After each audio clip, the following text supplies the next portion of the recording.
Hi hello friends, welcome back to media talks. நான் உங்கள் Mounika. Mahanadi promo பார்த்துருப்போம். நம்ம எல்லாருமே எதிர்பார்த்த ஒரு ப்ரொமோ தான். காவேரி விஜய் வந்து செப்பரேஷன் ஆயிருக்காங்க. ஸோ எனக்கு தெரிஞ்சு ரொம்ப நாளாக செப்பரேஷன் கொண்டு போக மாட்டாங்க. மேக்ஸிமம் வந்து 1 or 2 days செப்பரேஷன் அந்த மாதிரி தான் வச்சுருப்பாங்க. நான் நினைக்கிறேன் அப்படி தான் கொண்டு போனால் நல்லாயிருக்கும். பிரவீன் முன்னாடி சார் மேலே எனக்கு ஒரு நம்பிக்கை இருக்குது.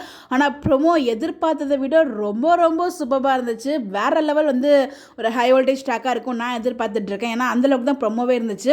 எபிசோட் வெள்ளிக்கிழமை என் பண்ணும்போதே பார்த்தீங்கன்னா உண்மைகள்லாம் நம்ம காவேரி ஃபேமிலிக்கு தெரிஞ்சிருக்கும். இந்த பக்கம் வந்து பெட்டியோட 2 பேரும் வந்து கிளம்பியிருப்பாங்க. அந்த இடத்துல சாரதாமா பாயிண்ட் ஆஃப் வியூவில் பார்க்கும்போது அந்த இடத்துல அவங்களோட கோவம் வந்து ரொம்பவே நியாயமானது. ஏன்னா ஸ்டார்டிங்கில் விஜய் வந்து பார்த்திங்கன்னா இந்த அக்ரிமெண்ட் பண்ணுற மேரேஜ் வந்து ராங் தான்.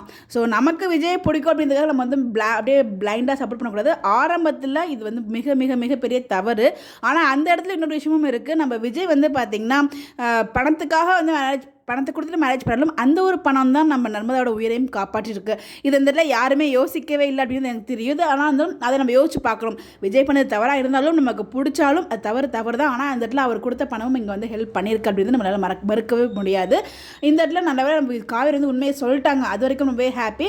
2 பேரும் வந்து பிரிஞ்சிருக்காங்களே தவிர வாலண்டியராக பிரியலை. அவங்க பிரியும் போது அந்த இடத்துல 2 பேரும் மனசால பிரிஞ்ச மாதிரி நமக்கு ஃபீலே ஆகலை.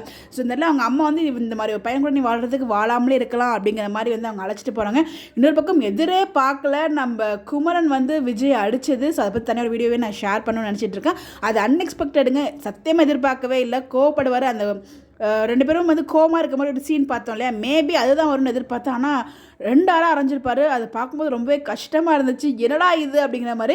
பட் விஜய் அழுது வந்து ரொம்ப ரொம்ப கஷ்டமாக இருக்குது. இந்த சீன் இதுவே பார்க்கும்போது அவ்வளோ கஷ்டமாக இருக்குது. சீனில் நம்ம தாத்தா வண்டியில் படுத்துட்டு அழுகிறது இதெல்லாம் பார்க்க எப்படி நம்மளால் பார்க்க முடியும்னு தெரியல. ப்ரொமோவே எப்படி கண் கலங்கிற மாதிரி வந்து வச்சுருந்தாங்க. ஆக்டிங் வைஸ் எல்லாருமே வேற எல்லாம் பெர்ஃபார்ம் பண்ணியிருந்தாங்க. ஸோ பார்க்கலாம் எப்படி ட்ராக் மூவ் பண்ணுறாங்க அப்படின்னு சொல்லிட்டு. நீங்கள் ப்ரொமோ பார்த்தீங்களா? உங்களுக்கு என்ன ஃபீல் பண்ணுறது சொல்லி மறக்காமல் கமெண்ட்டில் ஷேர் பண்ணுங்கள். இதை பற்றி நிறைய பேர் உங்க கூட நான் ஷேர் பண்ணுறேன். Bye bye.